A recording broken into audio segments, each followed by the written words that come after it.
So you've signed up for Payoneer, but what happens after that initial click?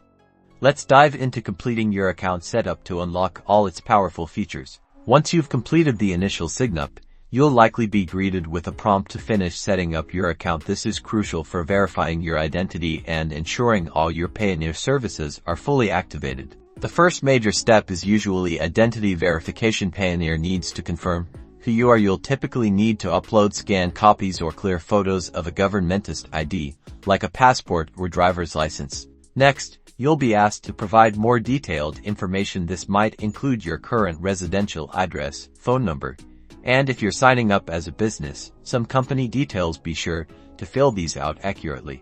To receive payments directly into your local bank account, linking it is a vital step. You'll need to enter your bank's name, your account number, and often the SWIFT BIC code of your bank. Double-check these details to avoid any delays. After submitting all the required information, Payoneer will review your application. This process can take a few business days. Once your account is approved, you'll have full access to send, receive, and manage funds globally. Congratulations on setting up your Payoneer account.